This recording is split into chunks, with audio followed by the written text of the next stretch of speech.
Yo soy maléfica algunas veces, una guerrera otras, y yo la mayor parte del tiempo. Pero aguas.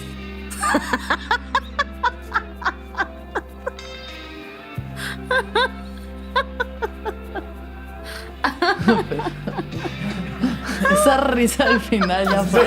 ¡Ah, sí es maléfica!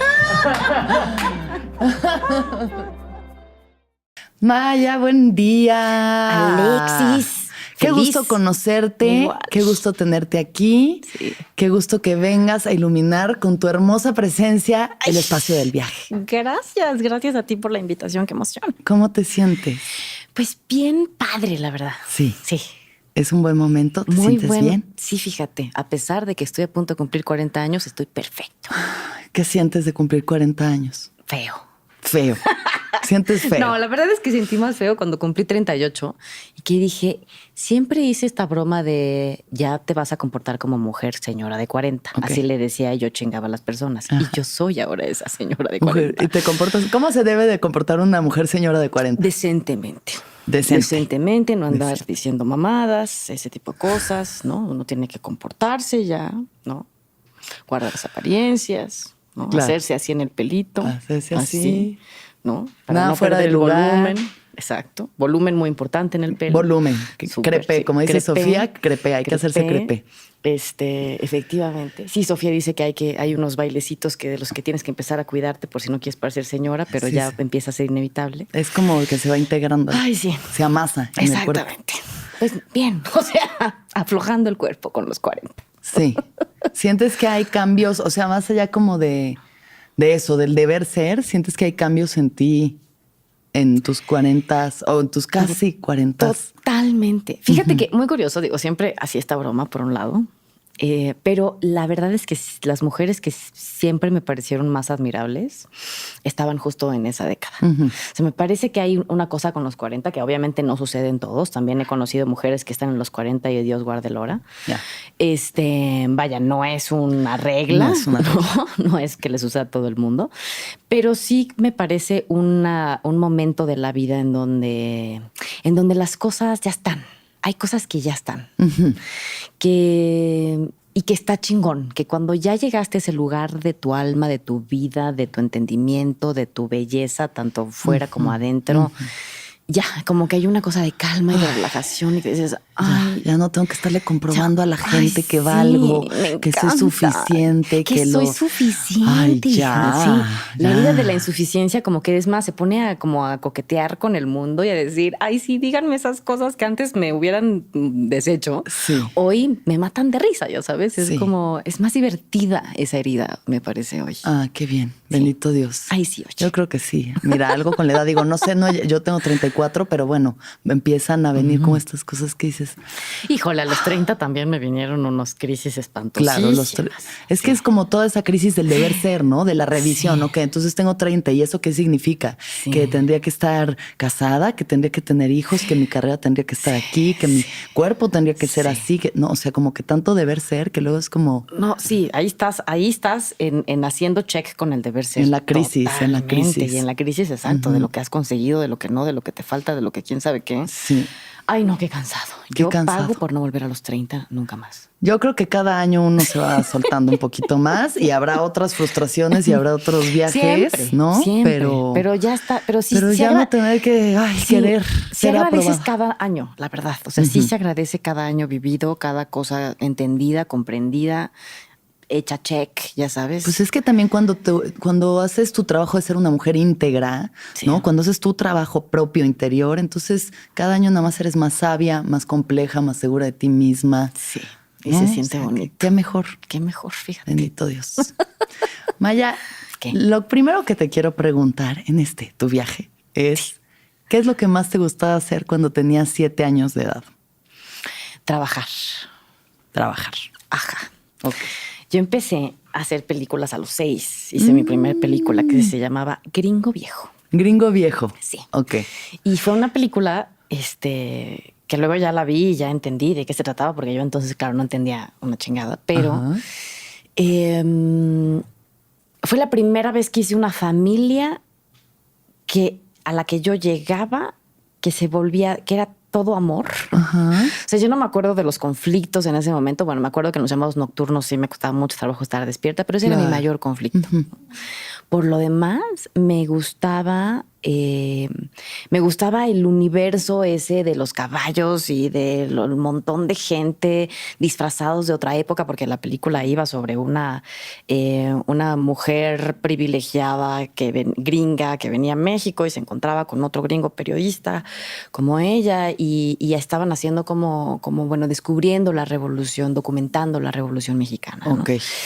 Y entonces, claro, todos estos personajes que estaban allí, para mí era como que me contaban otro cuento. Sí. ¿Sabes? Me estaban contando un cuento en vivo y en directo y yo era parte de ese cuento. Entonces, claro que era para mí, bueno, la felicidad.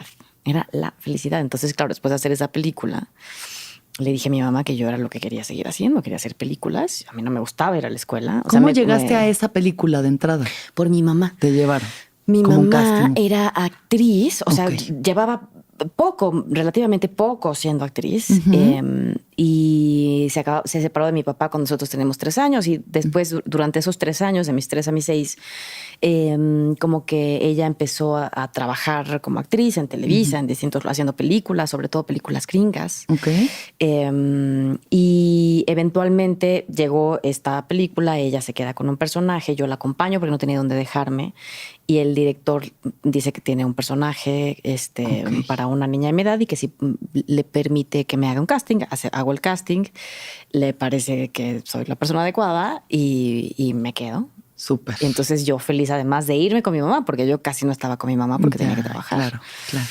Entonces, pues se juntaron todos mis amores. Uno recién descubierto que era el cine y el otro amor que era mi mamá y poder estar con ella, ¿no? Entonces, claro, se volvió mi segunda familia y una familia muy importante durante mi infancia y mi adolescencia y pues toda mi vida, a lo largo de toda mi vida. Sí, para la gente que no sepa de, digamos, cómo funciona el mundo de la actuación en ese sentido, es cuando tú estás en un proyecto, ¿no? En una película o una obra de teatro, se vuelve en tu familia, o sea, estás ahí metido todo el tiempo, todo el día. Si estás en teatro, todos los fines de semana o de jueves a domingo.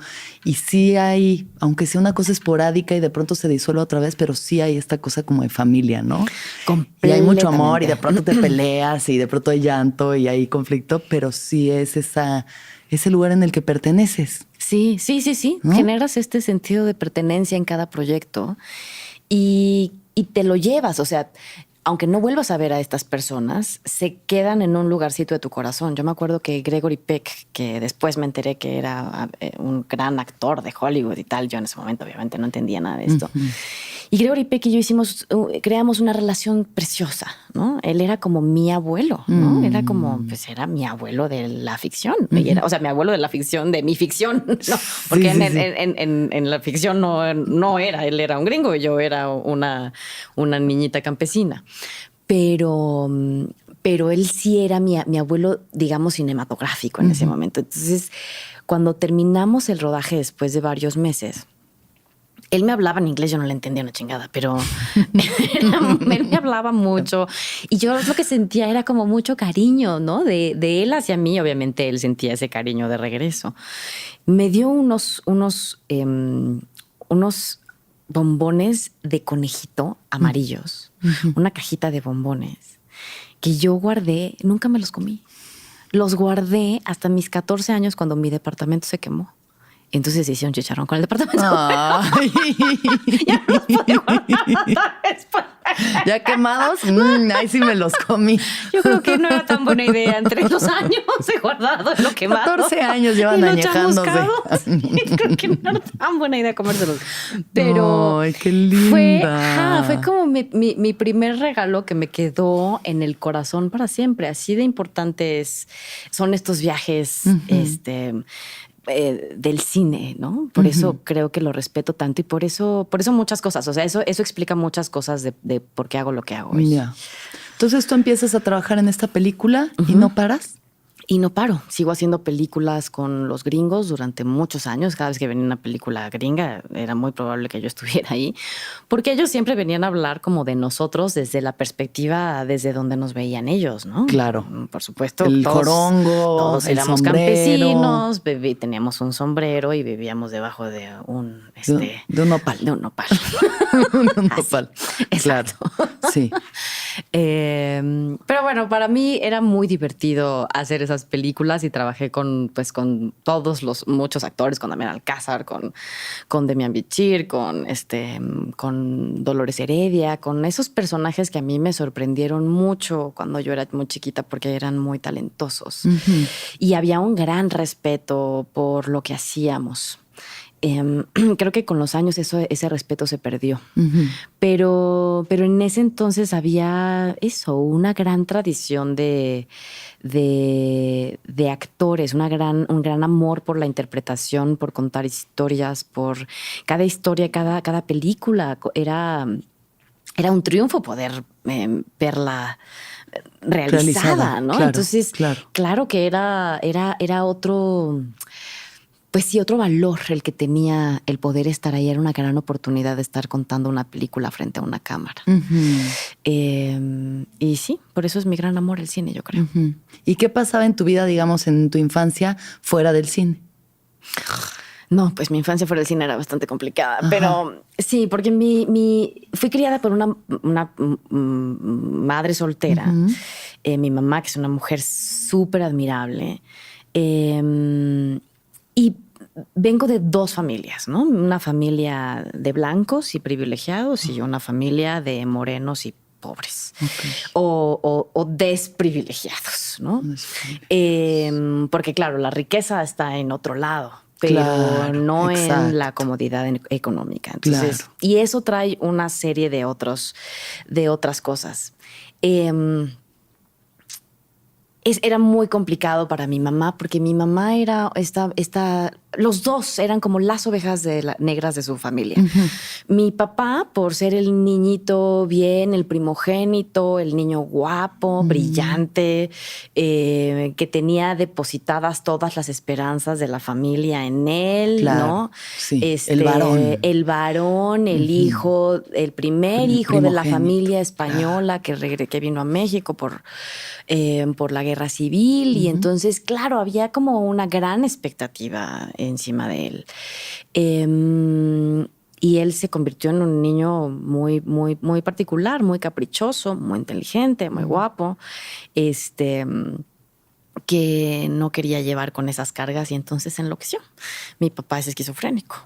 Okay. Entonces, él se encuentra... viaja, hace un montón de cosas, se va a Rumanía, lo mandan a Rumanía porque él quiere ser cineasta. Entonces, después de estudiar en el Cueco un rato, mis abuelos deciden mandarlo allá para que además no ande experimentando con esas cosas, con esas drogas, ya sabes, y esas cosas del demonio. Eso está mal. Eso está muy mal. Bueno, para algunas personas sí. Bueno, sí, para algunas personas si tienes alguna propensión a la esquizofrenia, sí, olvídalo, no te lo recomiendo nada. Cuidado. Y entonces lo mandan a Rumanía. Uh-huh. Y en Rumanía, bueno, ya va y estudia, pero pues claro, es otro idioma, hace mucho frío. Es un país que oprime la libertad de expresión. Claro. Y entonces, claro, pues esa locura justo le nace por las ganas de no seguir las reglas y de descomprimirse, uh-huh. de desoprimirse, ¿no? Uh-huh. Porque al final todas estas imposiciones, no importa en el lugar en donde estés, te oprimen. Siempre. ¿No? Creo que es importante reconocer eso. Sí, sí. Y entonces, claro, llega a un país en donde no se puede decir nada, ¿no? No puedes confiar en nadie. Pues claro, se le desata la locura. Uh-huh. Y entonces él empieza a viajar, deja la carrera, se rompe con la familia, se va a viajar, primero con dinero, luego pierde dinero, un desastre. Uh-huh. Regresa a México, después, en fin, va a hacer un viaje, va con los huicholes, lo meten en la cárcel, bla. Y después llega con mi abuelo español, republicano, a decirle que quiere convertirse en padre. Ok. No padre mío, sino padre de la iglesia católica. Sí. O sea, todo mal. Wow. No, pues wow. Viaje sototote. Ajá. Y entonces se va a estudiar como padre y, bueno, en fin, de ahí no dura mucho tiempo porque se porta mal con una monja, parece. Tenemos sospechas. Tras. Ajá, y entonces lo corren, pero por alguna razón allí en ese lugar se encuentra con la danza conchera. Ok. Y la danza conchera es una tradición, ¿no? de mexicana que trata de unir a las dos culturas, de reconciliar a las dos culturas. Nace de este proceso de mestizaje que es bastante complejo, ¿no? Entender el proceso del mestizaje, porque además hay un mito ahí que nos comimos que luego ya veremos. Ok. Pero allí conoce a mi mamá, porque claro, la danza conchera mezcla como distintos tipos de personas, tanto la gente de los pueblos como la gente y que está buscando guardar sus tradiciones y hacer contacto con sus raíces, y la gente que viene, digamos, de otros extractos sociales, que son intelectuales, pintores, músicos, pero que tienen otro extracto social, digamos, como los blancos, ¿no? Por ponerlo en una forma más simple. Y se juntan estos dos universos y ahí se conocen mis papás. Ok. Y de ahí vengo yo. Y de Mi ahí mamá, vienes. por su lado, es una mujer que viene de una mamá que no necesariamente la quiere mucho. Ella es la más morena de todos sus hermanos y eso También claro. le generó un conflicto. Claro. Y además era la más bella también de todos los hermanos. Entonces ya había ahí había muchas cosas por muchos lados que vuelve la relación muy complicada de mi mamá con su mamá. Y claro, ella conoce a este hombre español. Ella estaba muy chiquita, tenía como 14 o 13 o 14 años. Bueno, hijo de español, pero pues barbado y parece vestido de fraile. O sea, porque Tuki Tuki era un personaje. Ok. Y entonces, claro, pues él se vuelve loco con mi mamá. Y mi mamá no tanto con él, pero mi mamá ve una manera de salir de donde viene y de ahí vengo yo. Se embarazan. Mi mamá negará esto hasta la muerte, no le digan que les dije, por favor. Y claro, pues se tienen que casar. Claro. Y va a haber un escándalo. Escándalo. No me encanta. O sea, un telenovelón. Y entonces, claro, de ahí vengo yo después. Obviamente, 3 años después, la cosa no funciona. Y mi mamá tiene que buscarse la vida sola. Siempre estuvo como muy cobijada por mi abuela, no por su mamá, sino por la mamá de mi papá, que ella, como yo era su primera nieta y además hija de su primer hijo, aunque las mamás, aunque sus hijos sean lo que sean, ellas siempre los van a amar. Sí. Y entonces ella busca estar muy cerquita de mí y protegerme y tenerme siempre allí porque no quería perder ese vínculo. Y entonces fui criada un poco entre mi mamá y mi abuela. Ya, es que voy a estornudar.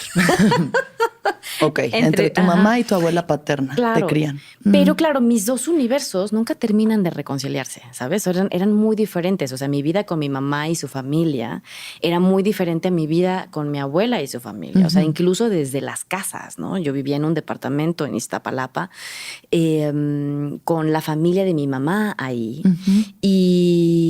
Y había muchas cosas muy lindas, como que en las mañanas todos los días te levantabas escuchando salsa y entonces nos poníamos a limpiar el departamento, con la escoba bailábamos y quién sabe qué, y era una parte muy divertida de nosotras.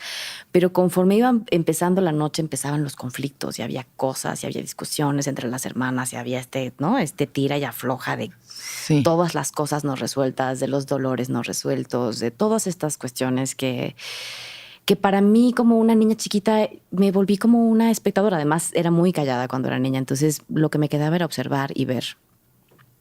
Y por otro lado, en casa de mis abuelos, que es donde me crié los fines de semana de mi infancia,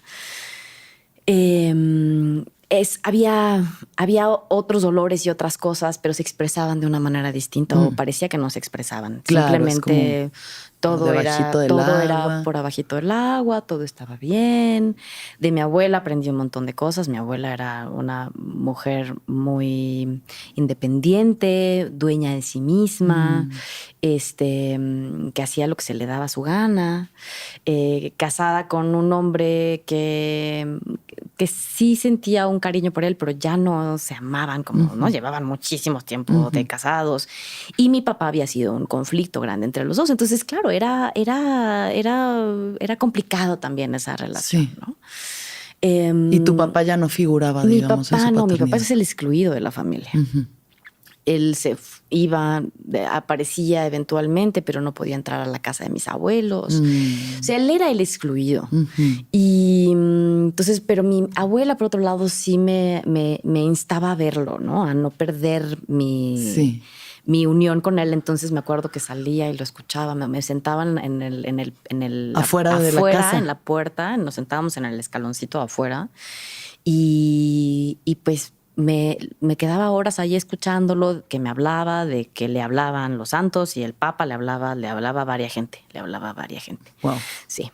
Y entonces yo escuchaba, yo decía, ¿qué onda? ¿Qué hubo? Con este señor. Sí.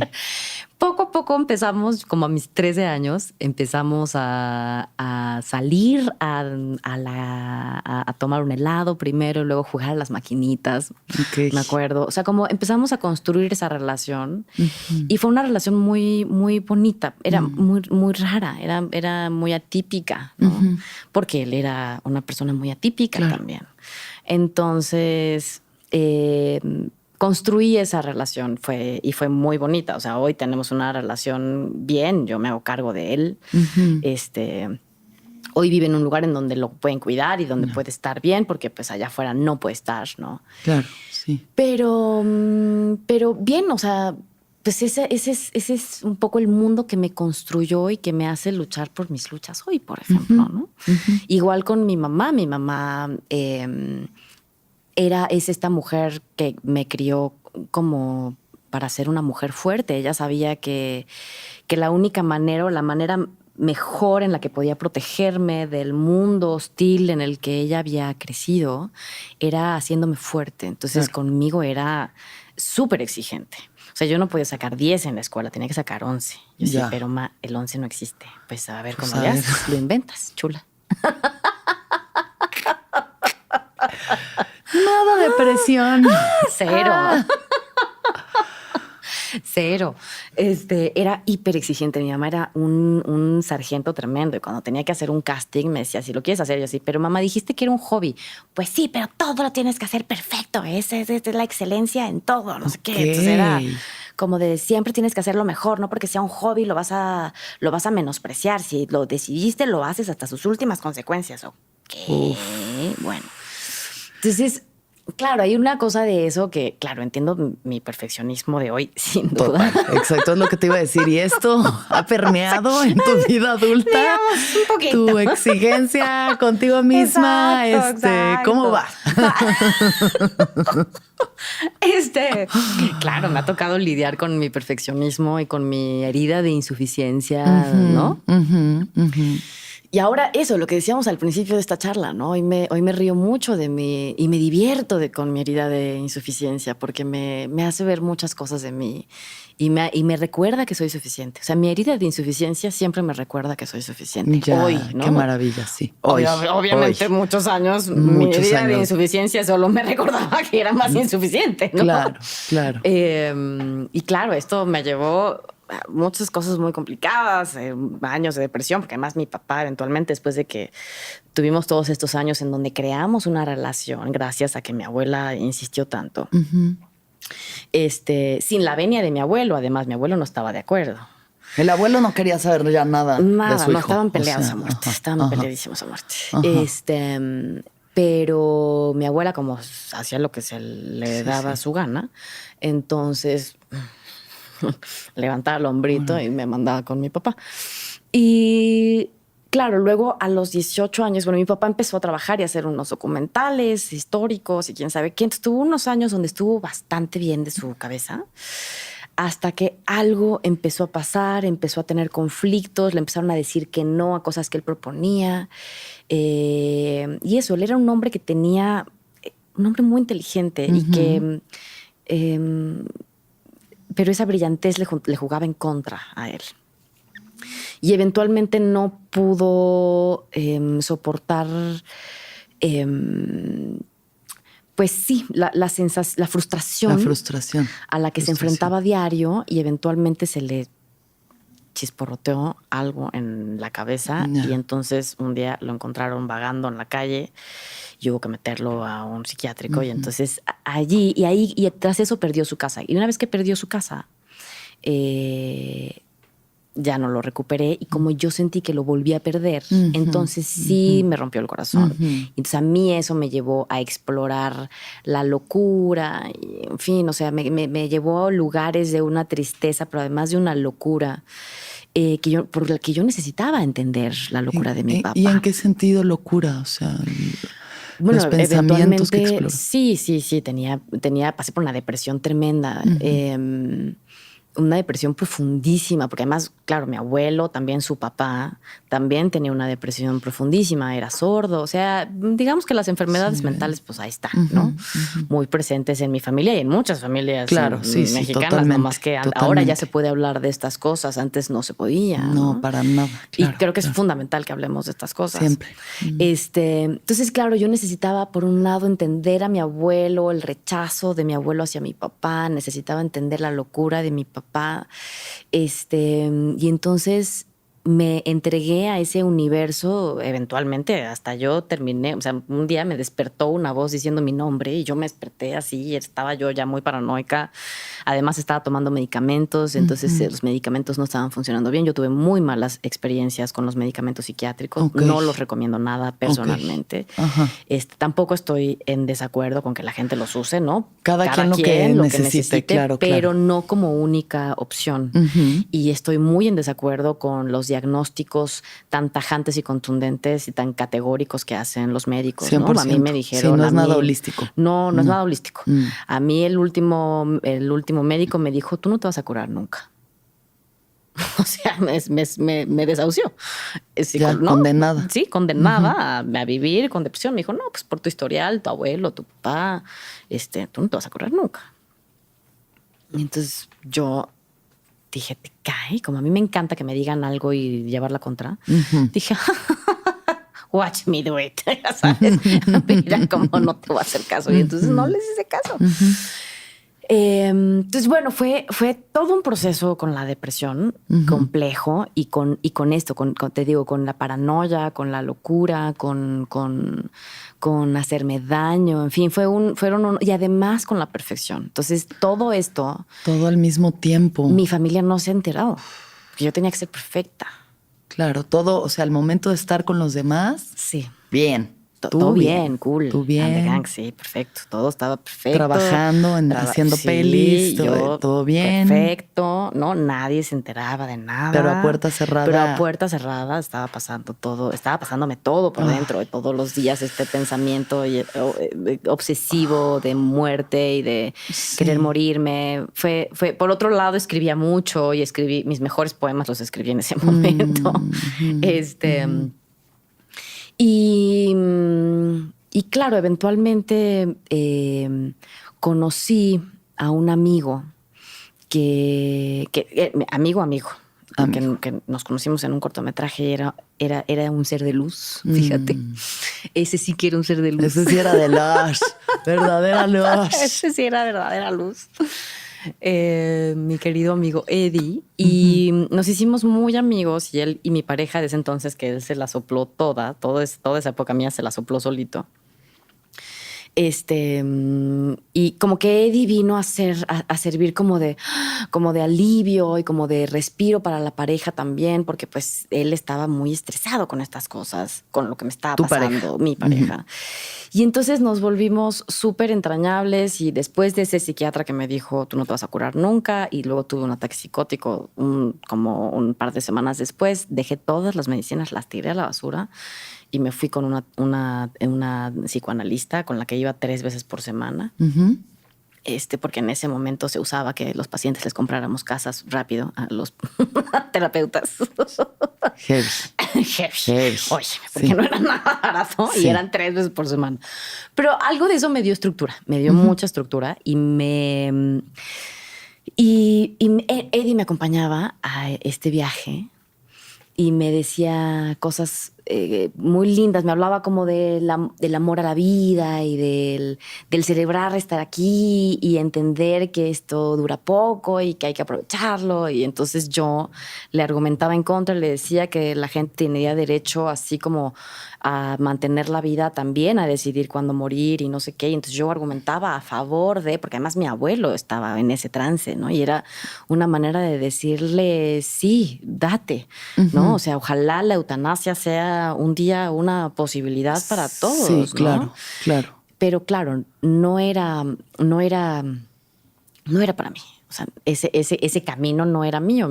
Era la respuesta que yo encontraba a las respuestas que no encontraba, que necesitaba encontrar en los puntos estratégicos de mi emocionalidad en ese momento. Sí. ¿No? Entonces, un día antes de mi cumpleaños, nos fuimos a Veracruz. Ya habíamos hecho este viaje juntos porque sus papás vivían también cerca de Veracruz, en Veracruz, cerca del puerto. Y el día que regresamos era un día antes de mi cumpleaños y quedamos de vernos al siguiente día para festejarlo juntos. Y él salió en la carretera 1 hora antes que nosotros y cuando nosotros pasamos vimos una camioneta volteada, hecha mierda al lado. Y dije, no, esto no puede ser. No, esto solamente pasa en las películas, ¿no? Entonces llegué a México, me dormí porque habíamos salido muy temprano y en mi sueño dije, claro, o sea, ¿no? No estás queriendo ver algo que es evidente. Me levanté, le llamé a su teléfono, no funcionaba. Llamé a su casa, me contestó su hermana y le dije, ¿en qué hospital está Eddie? Y me dijo, Eddie se murió. Claro, eso me hizo despertar. O sea, fue la vida la que me hizo mirar algo que no había visto, ya sabes. Y fue muy lindo. Fue muy lindo darse cuenta que efectivamente la depresión, hay una parte de ella, y no lo digo nada más yo, es una especie de berrinche. Con esto no quiero menospreciar el dolor por el que está pasando la gente, ¿no? Claro. Pero es una especie como de gran reclamo. De las cosas que no son como tú crees que te las mereces, como crees que debió haber sido. Y entonces eso va modificando tu química cerebral y entonces vas creando estos únicos caminos en estas conexiones neuronales que te dicen y te repiten que eso es la única verdad. Sí. Y una vez que Eddie, o sea, tiene que pasar algo afuera que te sacuda, ¿no? O tienes que hacerlo tú, también pueden siempre ser 2 caminos. Claro. Y una vez que me pasa eso, como que desperté, fue como si alguien me despertara de un sueño. Sí, de un sueño, claro. Y dije, ¿qué estoy haciendo? O sea, él que amaba la vida está muerto y yo estoy aquí pasando por la misma carretera un día antes de mi cumpleaños. ¿Qué estoy haciendo? O sea, si no estoy entendiendo este mensaje, no sé qué estoy haciendo aquí. Y entonces ese día se me quitó la depresión. ¿Ah, sí? Sí. ¿Despertaste? Desperté. Del sueño. Sí, es una de esas experiencias como que te marcan para toda la vida y a partir de allí me dediqué a... O sea, fue obviamente todo un proceso, pero me dediqué a estar, digamos, en un lugar como muy planito de mis emociones, en donde no sentía ni mucha alegría ni mucha tristeza. Estaba yo como cool. Me fui a hacer Border Town a Estados Unidos a hablar de esta historia que habla sobre una niñita sobreviviente de las muertas de Juárez. Hago Casi Divas, hago una serie de personajes y de historias que resultan resilientes en muchos sentidos para mí. Me dedico a mi trabajo y eventualmente mi década de los 25, yo creo que también por eso no regresaría en el tiempo para nada. Ya pasé por ahí. Ya vamos para allá. Sí. Ya estuvo, sí. Ya estuvo. Y pues ya, o sea, me empiezo como mi proceso de encontrar a mi verdadera yo, que estuvo mucho tiempo escondida debajo de la depresión y de esta búsqueda de respuestas en el lugar equivocado, ¿no? Claro. Que también fue fundamental, porque hoy si alguien viene a contarme por lo que está pasando, por supuesto que La hay empatía una, que te da para poder entender, Ujú. ¿no? Hasta dónde puede llegar el dolor humano, ¿no? Ay, sí. Y cómo intentar resolver y ayudar, porque es un camino complejo. Te sientes muy solo, sientes que no hay opción. Y te das cuenta que no es que realmente te quieras morir. Seguramente habrá casos diferentes, sin duda, pero lo que me pasaba a mí era que no encontraba otra respuesta, no encontraba darle cauce a este dolor, no tenía manera como de resolverlo de otra manera más que diciendo ya, chao, ¿dónde apago esto? ¿No? Sí. Y ya, o sea, creo que, insisto, o sea, mi trabajo siempre se volvió como Sí, el ancla, ¿no? A lo que te agarrabas mi para bote seguir, salvavidas. Ujú. Y también mi camino de resiliencia. Mucho tiempo esos personajes me hicieron a mí sanar un montón de cosas. Luego me di cuenta que era un gran servicio y que yo no podía ir ahí a usar el set de consultorio psicológico ni psiquiátrico, ¿no? Claro. Pero pasa también, es que tiene esta cosa medio metafísica. Sí. Bueno, a mí me ha pasado en los papeles que he interpretado, que no han sido tantos como los tuyos, pero algo que está pasando en mi vida se refleja tal cual en lo que está pasando con la obra, con el personaje. O sea, hay algo que está ahí de que está ahí diciéndote cosas todo el tiempo. Ajá, entonces hay como hay una cosa bizarra que se genera. Y yo no sé si es la metafísica como... O sea, son esas cosas que no logramos entender, pero que están siempre sucediendo al final de cuentas. Es decir, siento que todo eso son cosas que uno crea porque claro, es que o sea, somos inconscientes. La mayor parte de nuestra conciencia es inconsciente. Entonces ese inconsciente está trabajando y está buscando los lugares y está mandando las señales y esas señales otras personas las reciben y entonces eso hace que se materialicen las cosas. Pero yo nunca he pensado que es magia ni una cosa inexplicable, sino siento que son mensajes que vamos mandando que otros van recibiendo. O sea, es como si nuestros inconscientes se conectaran y entonces ellos hablaran y entonces eso hace que las cosas vayan sucediendo. Por eso es importante el mandar los mensajes correctos, ¿no? El mandar los mensajes correctos. O sea, para que el consciente los mande al inconsciente. Por eso es importante hacer estos ejercicios de conciencia. Porque esos ejercicios de conciencia terminan teniendo una repercusión en la realidad afuera. No por una cuestión de magia, sino por una cuestión absolutamente todo lo que está realista. En la sombra que además va a salir, quieras o no va a salir. Entonces también la forma en la que se quiere hacer consciente el inconsciente, ¿no? O sea, cómo quiere que lo veas, que te des cuenta que lo que te está cagando en el otro igual es algo que habita en ti. O sea. No. Que yo haya escogido y que Eddie me haya escogido como amigos. Claro, eso no es casualidad. Son cosas que el inconsciente reconoce del otro que tú necesitas para ver, para crecer, para entender otras cosas, ¿no? Claro. En la diferencia está el crecimiento, por eso. Totalmente. No es casualidad que nos enganchamos con una persona. Esa persona tiene algo que tú necesitas ver que no estás viendo. El problema es que la mayoría de nosotros no nos damos cuenta que así funciona mejor y entonces nos pasamos la vida enganchándonos y peleándonos con gente o sea, con esa gente que podría regalarte un montón de cosas y uno decide no tomar los verdaderos regalos. Sí, ¿no? Totalmente. Las cuestiones metafísicas. Wow. Oye, wow. O sea, y qué bueno también como hablar de la depresión desde ese punto que justo no es por invalidar las enfermedades mentales ni por invalidar el sufrimiento ajeno, pero sí hay esta parte que es esa víctima que dice todo está mal, esto no debería de ser así, esto tendría que ser de otra forma, es que porque a mí me hicieron, es que porque yo tengo, es que porque y es mantenerse en ese lugar de sufrimiento tan profundo que además está cabrón porque yo no, por suerte no he sufrido de una depresión clínica, pero los momentos en los que he estado deprimida digo, qué horrible Qué No, impotencia que todo en mi vida está bien. O sea, no hay nadie que no se me está muriendo nadie. Estoy bien, pero estoy pasándomela fatal y no puedo salir de este loop de pensamiento. Claro. ¿Sabes? Es que es muy fuerte. O sea, el cerebro es maleable, pues, ¿no? Y cambia, tiene la posibilidad de Totalmente. de Generar cambiar. nuevos caminos. Exactamente, siempre. y generar nuevos caminos. Yo creo que hoy con todo lo que sabemos nos lo puede hacer un poco más sencillo, pero es muy difícil. Imagínate que los caminos neuronales pues es como un camino, ¿no? Tú caminas ese camino todos los días, varias veces al día, varias veces.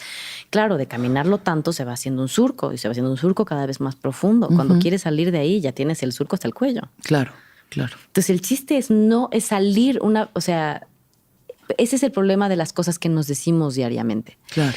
Porque esa comunicación que tenemos con nosotros es lo que va haciendo que podamos eventualmente salir de esos caminos y encontrar otros para poder encontrar efectivamente alternativas que nos ayuden a construir una mejor vida, ¿no?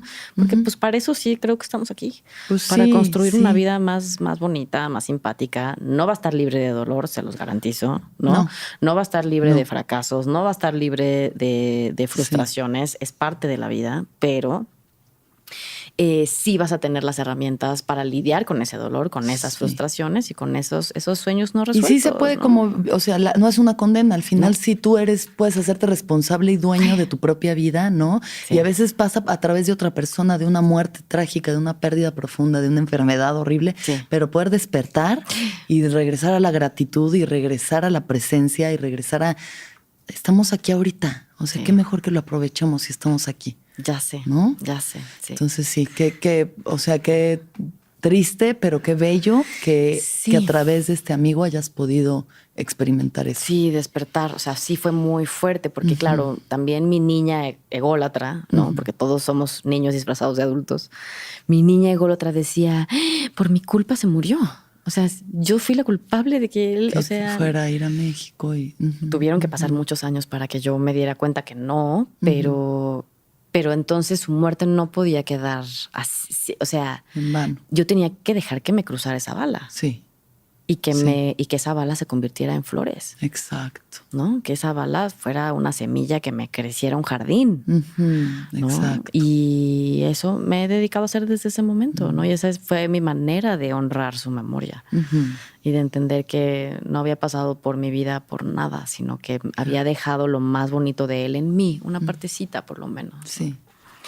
Oye, Maya, ya que hablamos de la parte, digamos, de los tratamientos psicoterapéuticos a través de medicinas tradicionales, ¿tú has probado medicinas no tan tradicionales como plantas maestras? Fíjate que la primera vez probé el peyote con mi mamá y con mi papá. Échate esa. ¡Ay, wow! O sea, esto tomó un giro inesperado.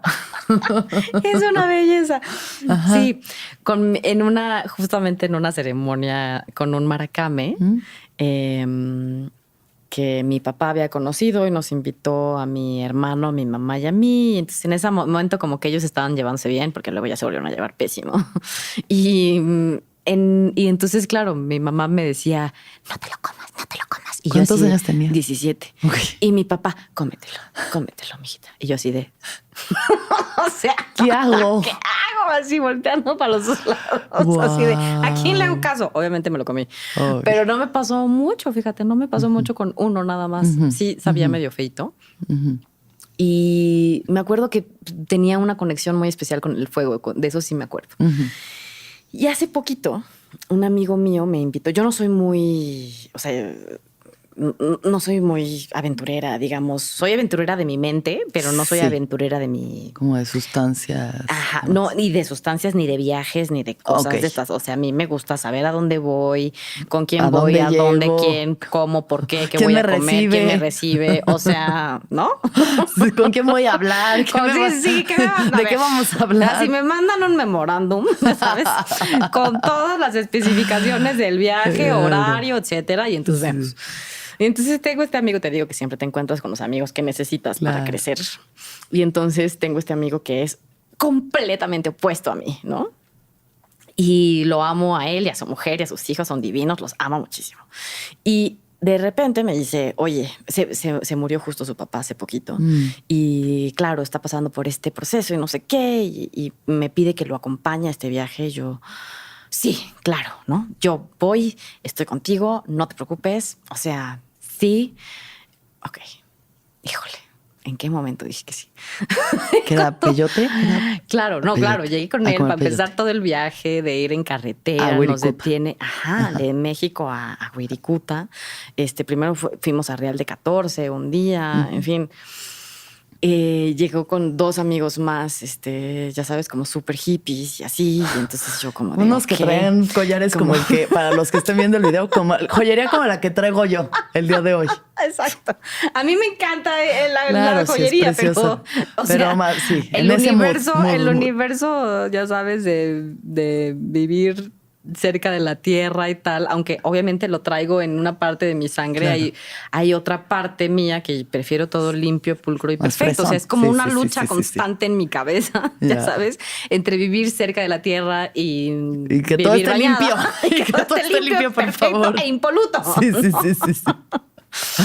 Entonces, Ajá. bueno, total, llegamos a este lugar que parece que es un lugar a donde normalmente se hacen estas ceremonias, con unos cuartitos, con pinturas en el techo, en las paredes. Y claro, yo llego y fue como de, ¿qué hago aquí? Que sáquenme y regrésenme a mi casa, por favor. No, la verdad, no era la persona adecuada para acompañarte. ¿En qué momento la ¿En qué decidí? momento dije que sí? Y, y ya, bueno, por algo tenía yo que estar allí. Fue, la verdad, un viaje muy bonito con Peyote. Irlos a buscar al desierto, enfrentarme a mis demonios que me tenía que enfrentar justo. Mi papá pintaba cosas muy parecidas en el cuarto en el que yo me quedé, ¿no? Te digo, nada, o sea... Nada es de gratis, claro. Nada está claro. sucediendo gratis. Estamos todo el tiempo, nuestro inconsciente mandando mensajes a donde tiene que mandarlos para vivir lo que uno tiene que vivir, ¿no? Y de repente estoy allí con este grupo de personas que cada uno tenía una razón para estar allí, que teníamos que conocernos y hablar de estas cosas que hoy están saliendo desde la conciencia en el mundo, ¿no? Y la gente, hay muchas resistencias a estas cosas, ¿no? Pero estamos hablando de esas cosas que nos duelen. A los hombres el patriarcado también les duele. Claro, muchísimo. Los sistemas de opresión oprimen tanto al oprimido como al opresor. A todos. Y no lo hemos visto, ¿no? Este es el gran pecado, creo yo, del feminismo, que no ha logrado reconocer esto. Esta naturaleza de los sistemas de opresión, que no se trata de nosotras, se trata de todos. Es una cárcel para todos. Y creo que fíjate que ahorita los antirracistas en México estamos viendo precisamente que sí, que se trata, que no es en contra de alguien, sino es a favor de todos y que nos oprime en distintas maneras, ¿no? Yo me ponía a pensar hoy en la mañana, sí, ¿qué pasará con esos niñitos ricos, millonarios, que no les ha faltado nada, que no han salido de su burbuja y... Es otro tipo de ilusión. Es otro tipo de ilusión, sí, ¿no? La que tienen en la cabeza. De infierno también a su manera. De cómo salir, o sea, qué horror, ¿no? Está fuerte, o sea, es que es justo desde ese privilegio. Bueno, en inglés le llaman Rich Kids Blues, como esta depresión del niño rico, que es, no tengo que luchar por nada. No hay nada. propósito, no hay sentido. ¿Cuál es el propósito? Pues aquí ponerme a hacer TikToks con mis compas y ponerme pedísimo día tras día tras día y comprar más cosas a ver si algo de esto llena, pero nada llena. Nada llena, el vacío es enorme. ¿Hasta dónde, no? ¿Hasta dónde? Exacto, entonces, claro, pues no está padre tampoco. No está padre. No está bonito. No está padre para nadie. No, entonces creo yo que, claro, me hizo ver, esa noche entendí muchas cosas. Creo firmemente en que esos viajes obviamente no son para todo el mundo. Claro. Hay que hacerlo con mucho cuidado. Yo me tardé casi 40 años, ¿no? Tengo 39 y lo acabo de hacer hace poquito, a principios de año. Y fue un viaje que me confirmó muchas cosas y me confirmó que tengo que estar en donde estoy ahorita, por ejemplo, ¿no? Luchando por lo que estoy luchando, hablando de lo que estoy hablando, entendiendo que hay que reconciliar efectivamente, que el camino hoy es la reconciliación de todos los universos. Sí. Pero para reconciliarse, primero hay que nombrarlo. Hay que nombrar las cosas que nos separaron. Claro. Hay que nombrar las cosas que nos hirieron. Hay que nombrar la herida. Claro. Sí. Porque si no nombras la herida, entonces, me ¿cómo duele, sabes que me tienes duele, que ¿dónde? sanar? ¿Qué Sí, te duele? ¿dónde? Me duele, Sí. pero ¿qué, en qué parte? ¿No? O sea, es eso, es ¿qué es la herida? ¿Dónde? ¿Cómo te vamos a curar si no sabes qué es? ¿Qué pasó? ¿Qué generó esa herida? ¿No? Es tan importante, tan fundamental. Y creo que México y el mundo, sin duda, está preparado para estos cambios ahora. Sí, ya, sí. Es que ya urge. Ya, urge. En eso estamos. Así que sí las recomiendo para quien sienta ese llamado en su corazón. Para quien siente ese llamado. Aunque sea una maniática persona como yo, dense.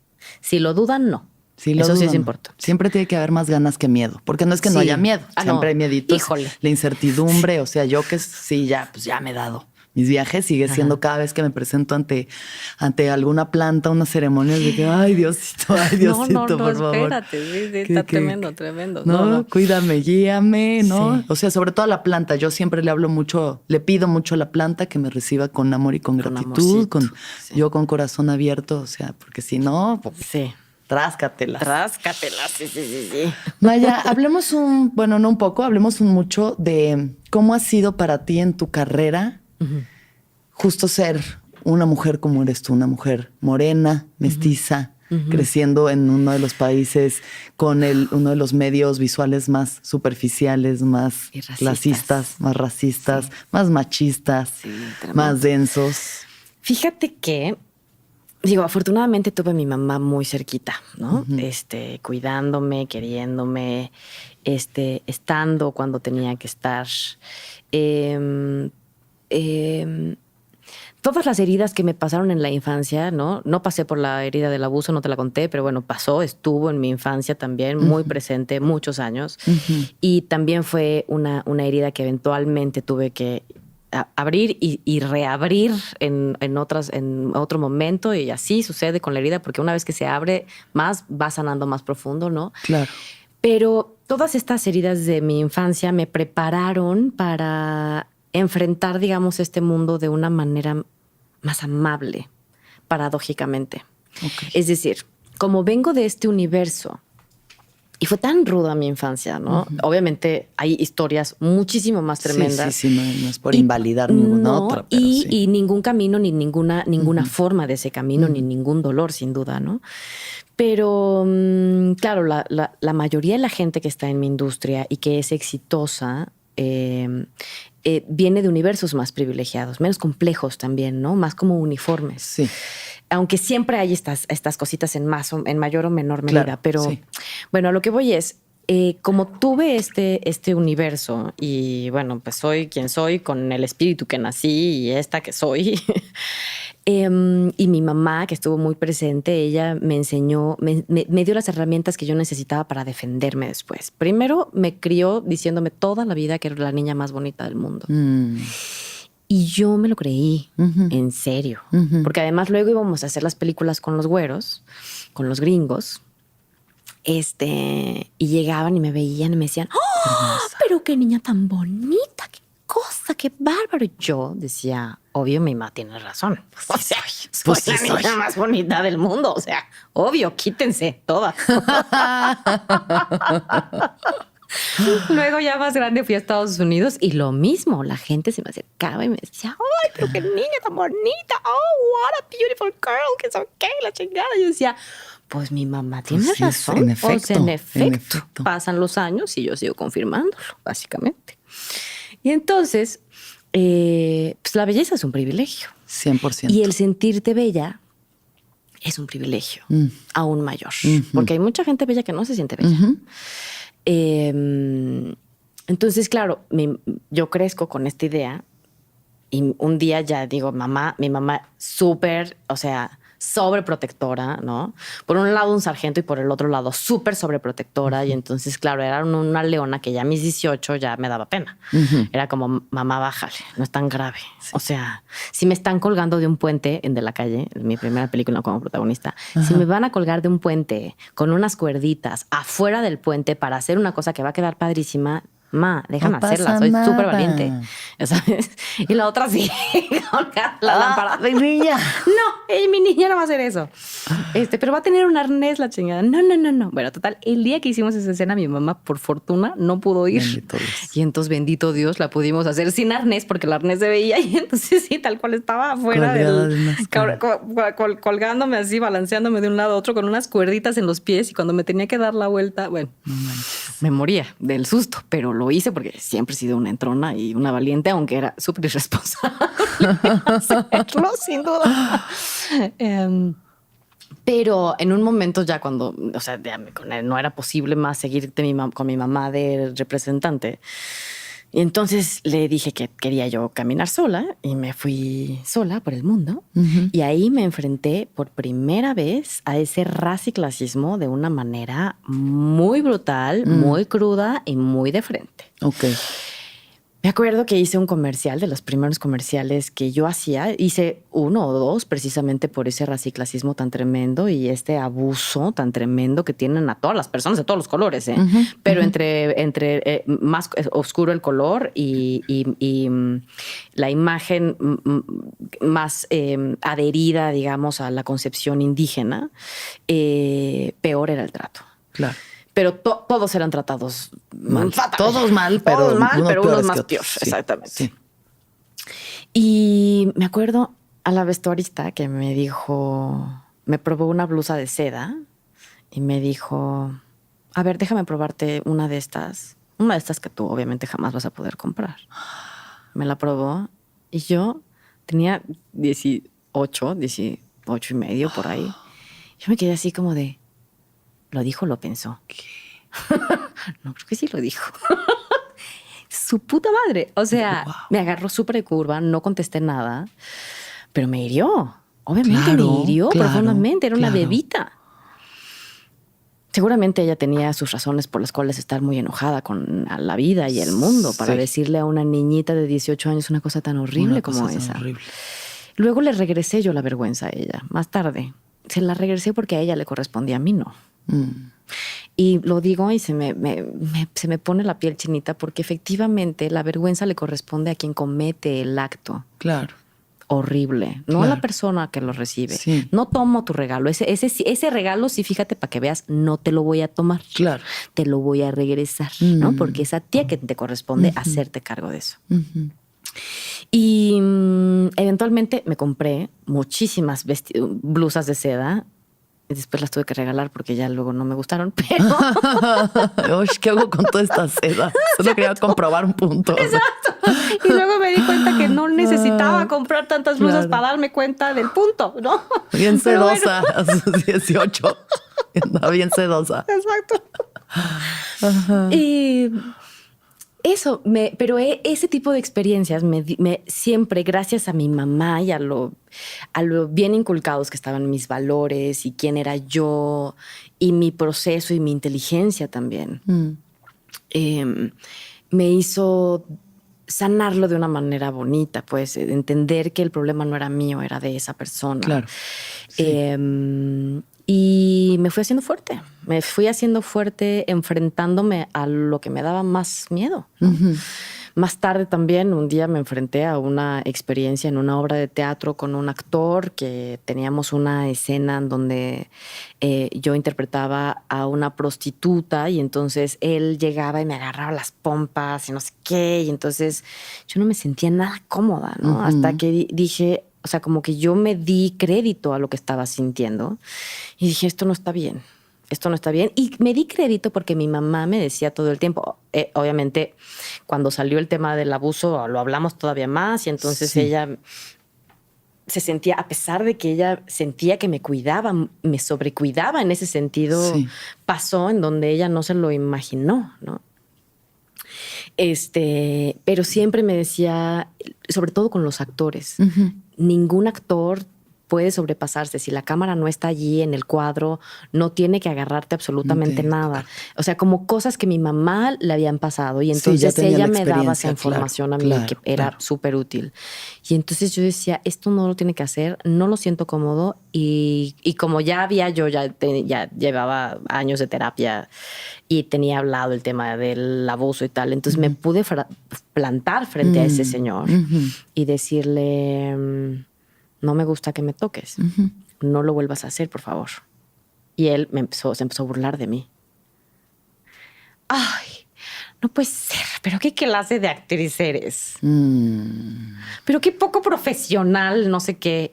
Y entonces yo dije, no me importa lo que pienses, no me vuelvas a tocar. Y entonces fui con el director y fui con el productor y fui con todos en una época en donde eso no sucedía. No pasaba. Y yo les dije, si no están de acuerdo conmigo, yo me voy, ¿eh? No tengo ningún problema. Me agarré los pinches pantalones que tengo. Qué increíble. Ay, qué bueno. Y les dije, no, y me defendieron a mí. Porque claro, en ese momento para ellos, además comercialmente, les convenía tenerme un poco más a mí que al otro, ¿no? Claro, el otro me dejó de hablar, cosa que dije, ay, qué bueno. Mejor. Perfecto. Mejor, hazme un favor. Y me sentí muy bien. Entonces, cada vez que hacía cosas como esa, me iba acomodando como estrellitas a mi autoestima. Claro. ¿Sabes? Iba sumándome como flores a mi jardín. Sí. ¿Ya sabes? Decía, qué chingón, esto está bien, esto se siente bien. Cada vez que respetas tus límites. Exacto. Defiende tus límites y te juro que la recompensa va a ser mayor. 100%. Más que nos enseñaron sistémicamente, obviamente no a todas las mujeres, pero sistemáticamente nos enseñaron a callarnos, a aguantar estas cosas. Es más, nos dijeron que había que usar nuestro cuerpo para alcanzar cosas, cosa que si sucede desde la conciencia, date. Claro. Si eso es lo que tú quieres y esa es la herramienta que tú vas a usar, date. Hazlo. Nadie te puede decir que no. Tu camino es tu camino y las formas que lo haces son tus formas, mientras seas consciente de ellas. Lo que no es, uno cree que ese es el único camino porque es lo que tiene que hacer. Sí. Y eso hay que resolvérselo antes. Y pasar por encima de ti. O sea, ante la sensación, hasta física, de estar pasando por encima de ti. Sí, pasar por encima del asco. ¿Qué te parece? Del asco, de la incomodidad, de la tensión, de si tu cuerpo se está cerrando, ¿por qué? De la vulnerabilidad, ¿no? O sea, exactamente. ¿por qué no haces algo? Pero sí, así nos han enseñado desde niños, o sea, desde chiquitos, de que le das beso al tío, no, que te no quiero abrazar a una persona, no quiero. Exacto, ¿no? tal cual. Respetar esas sensaciones, es respetar la palabra, las necesidades de quien te lo dice, ¿no? Que todavía hoy no lo entendemos. Ni las feministas tampoco, ¿no? Con toda esta discusión que hay sobre si la prostitución, sobre que si debe ser, no debe ser, no sé qué. Bueno, no sé si debe ser o no. No me parece que ese sea el lugar que nos tengamos que preguntar ahora. Me parece que lo que tenemos que preguntarles a las prostitutas, que lo eligieron ellas, que no es el caso de todas, ya sabemos. Sí, claro. Pero ¿qué te parece si les preguntamos a ellas qué necesitan? Claro. Porque claro, como estamos ahorita en esta discusión muy avanzada que tendremos en unos 15 años y vamos a ver si eso nos llevará a la respuesta, no lo sé. Pero hoy lo que se necesita es que el sistema proteja a quienes hoy consideran que eso es un trabajo. Claro. Porque eso es que tengan seguridad. Exacto. Lo que ellas necesitan hoy. No mañana, no pasado. No les están preguntando a un grupo de feministas privilegiadas si les parece bien o mal. Estás hablando de una trabajadora sexual migrante indígena. Exacto. Transexual, o sea, ya está sumando así la vulnerabilidad a la vulnerabilidad. Claro. Y vamos nosotras de feministas hegemónicas a decirles, no, tú como eres trans, pues entonces tienes el privilegio de ser hombre. Es como de... No, pues es que está heavy.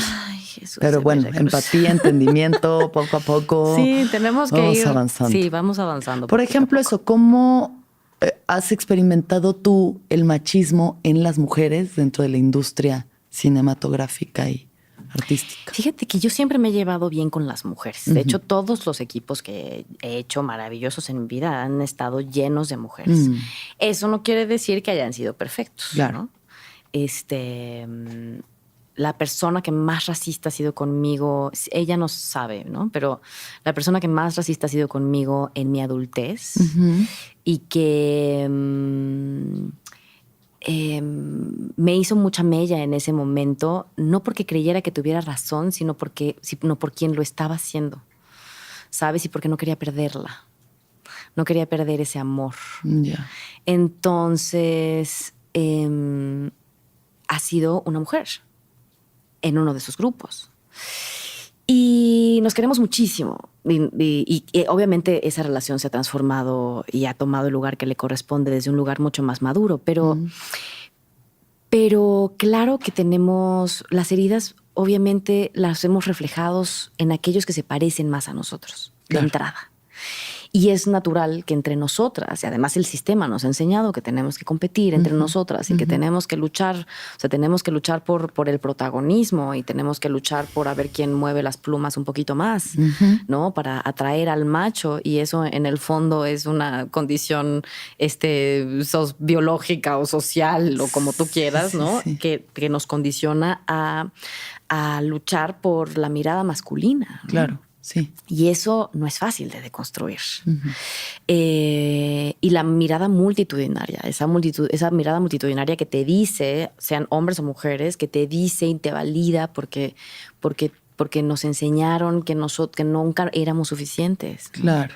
Entonces, híjole, se vuelve... Y que además eso ya se ha exacerbado el plano digital, ¿no? Porque antes, pues sí, eran las estrellas. Claro. Antes a quien se veía, ¿no? Las figuras públicas, pues quien salía en la tele, el periódico. Total. Y ahorita es como, tienes un celular, date, ¿no? O sea, exactamente. ¿Qué tanta validación necesitas? Exactamente. Estamos en la era de la validación masiva, constante, y causa una adicción. O sea, en la cabeza es adictiva esa necesidad de atención. Y luego más entre los actores y las actrices. Claro, sí. Más. Ahora, te digo, he tenido la fortuna de trabajar con actores y actrices y mujeres que están muy bien asentadas en quienes son, ¿no? Te digo, quien no, era porque esa persona estaba en conflicto. Esa mujer estaba en una construcción muy compleja y estaba en una crisis muy compleja. Y entiendo que estábamos en un lugar en donde de franca comparación, ¿no?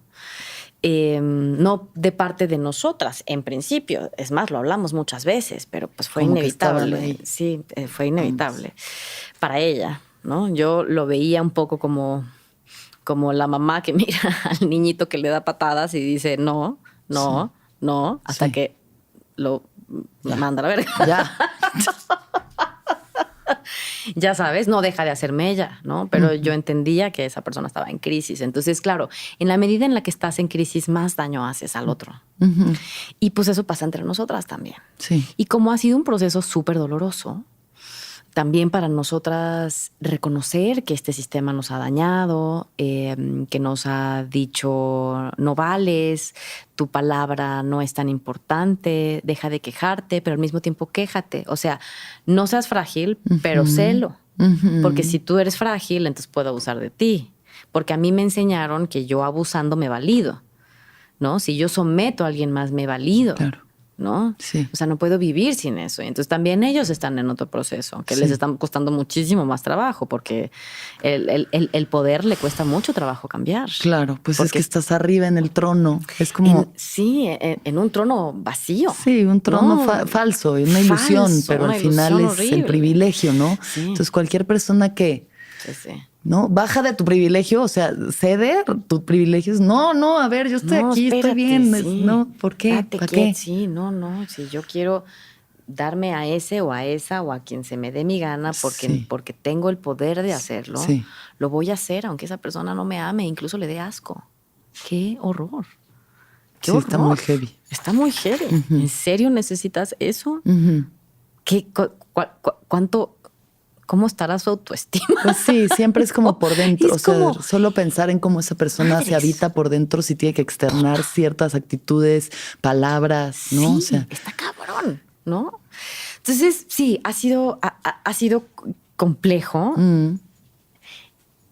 pero al mismo tiempo ha sido bonito porque creo que hoy estamos en un lugar en donde podemos hablar más abiertamente de las cosas, ¿no? Hay cosas que todavía no están preparados, ¿no? O sea, yo voy por cada vez que estoy en un lugar de trabajo, pues sí, pues soy quien soy. Entonces voy y digo, pues esto hace falta, esto no está. Si quieren lo hacemos así, pues ustedes son los dueños de este negocio, pues, claro. ¿No? Pero que se puede hacer mejor, siempre se puede hacer mejor. Entonces la invitación siempre es hacerlo mejor. ¿Qué hacemos? ¿Nos quedamos aquí o lo hacemos mejor? Yo voy a hacer lo que ustedes quieran. Yo me voy a divertir igual, ¿no? Yo sé hacerlo de todas las maneras.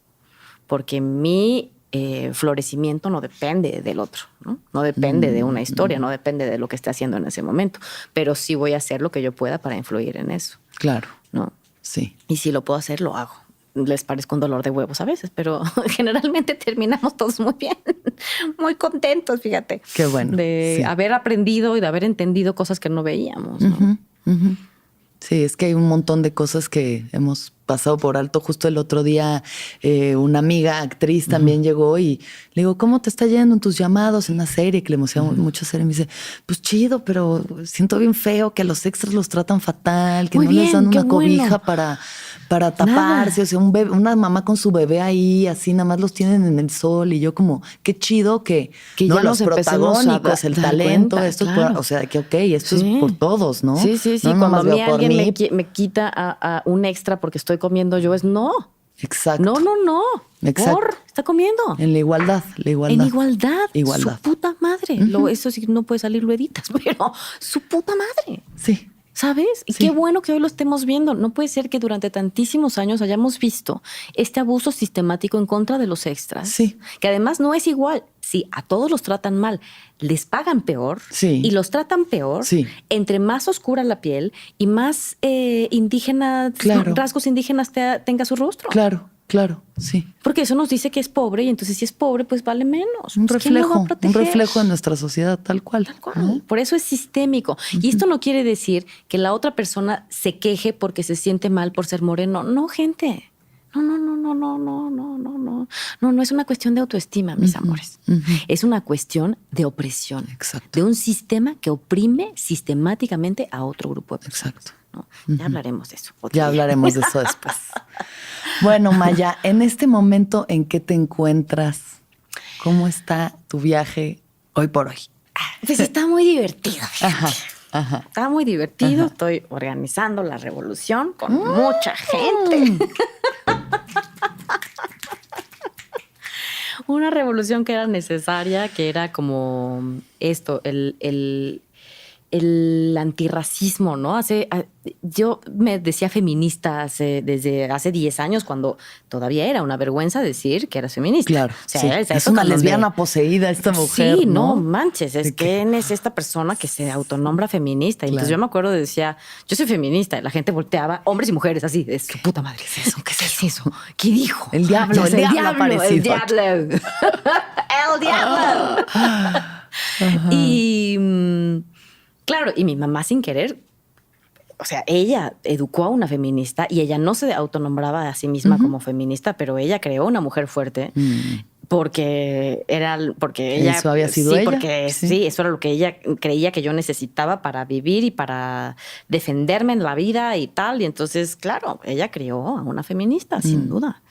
A una mujer que no se dejaba de ningún hombre, que no se iba a someter a ningún hombre, que ella era el centro de su existencia y que sus deseos iban a hacerse y a florecer. Y en tus relaciones afectivas, tus relaciones de pareja siempre también ha sido así. Sí. Sí. Y bien, o sea, bonito, ¿eh? O sea, por supuesto que he tenido mis épocas en donde nos hemos peleado a muerte a ver quién gana, ¿no? A ver quién la tiene más grande. Siempre la tengo yo. Por supuesto. Dicho por ellos.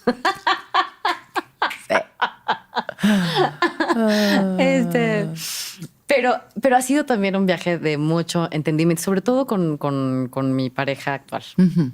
El que es el más hombre de todos los hombres con el que estamos. Es muy, muy hombre. Sí, es muy hombre. Es muy hombre. Muy masculino. Sí, es muy hombre. Ajá. Y claro, en sus formas, en la manera de decirme las cosas, además no tiene filtros. No me cuida en el sentido, no de que no me cuide mi corazoncito, porque eso lo sabe hacer. No lo sabía hacer, digamos, muy bien al principio, pero es un hombre con una gran resiliencia, un sentido de resiliencia, una inteligencia extraordinaria que yo admiro profundamente, pero no me cuida, es decir, no siente que me tiene que endulzar las palabras para, ¿sabes? Y yo eso lo siento como un reconocimiento de mí, de que sabe que cuando estamos discutiendo, el contendiente es un contendiente inteligente que está a la no hay que ser condescendiente. No hay que ser condescendiente. Claro. Y a mí eso me encanta de él y además me deja ver todas las cosas que pueden ser resueltas, que pueden ser discutidas. Entonces yo creo que la relación en donde más he crecido, sin duda, ha sido en esta. Pero ¿esto a qué iba? ¿En dónde?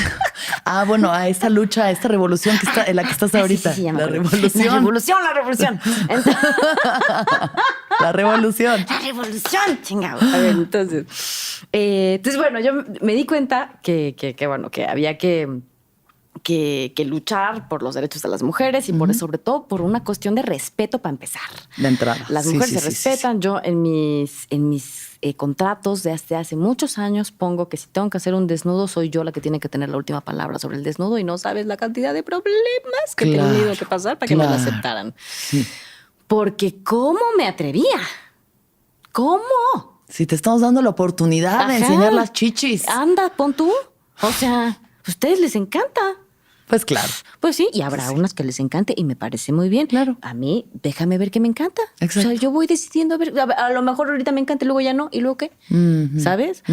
Porque además la desnudez es así, es muy caprichosa la desnudez y hay que respetar ese capricho de la desnudez, ¿no? Totalmente. Y antes se decían muchas cosas, como decir las actrices... las actrices se tienen que desnudar, los actores se tienen que desnudar, pero sistemáticamente encuadrábamos a las actrices bajo cualquier circunstancia pretexto y pretexto, es bueno para encuadrar a una actriz. Sí. Y sin ninguna razón. Entonces, solo porque había que levantar el rating o llevar gente a las salas de cine. Y claro, entonces te decían estas cosas como de no eres profesional, no. Un actor tiene que desnudar el cuerpo para desnudar el alma. En fin, una serie de cosas que eran como de ahí, cositas. Sí. Ya cuando seguían diciendo el discurso, ya cuando una ya era mayor, era como de ya cámbienme. Ya los caché, los tengo muy vistos, ¿no?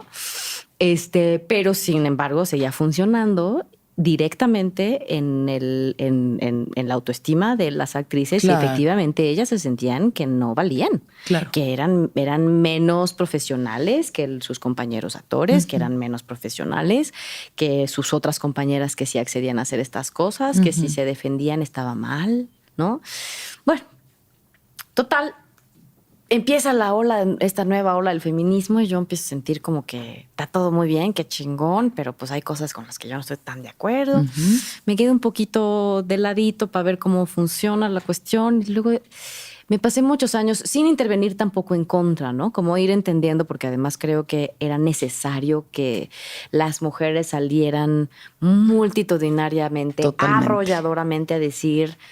que la mayoría de nosotras hemos vivido un abuso en mayor o menor medida, sexual, pues, ¿no? Alguien ha interferido con nuestro cuerpo de una manera no consensuada, pues, de manera muy tremenda. Una pues, transgresión, ¿no? Entonces, ¿cómo miramos esto? Eso necesitaba salir afuera, se necesitaba ser escuchado, la herida necesitaba ser nombrada, escuchada y tal. Y claro, luego la rabia necesita después encontrar un cauce, porque pues desde la rabia uno no puede luchar una lucha de largo aliento, ¿no? En eso estaba yo hasta que me di cuenta como hay algo que me sigue molestando y no sé qué es. Me encanta que estén pasando estas cosas, me parece muy chingón, pero hay algo que no estamos viendo y no sé qué es.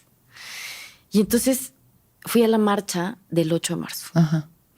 Y entonces fui a la marcha y me llevé a la esposa de mi amigo con el que fui a comer peyote. Y fuimos 3 mujeres a grabar unas entrevistas con las chavas.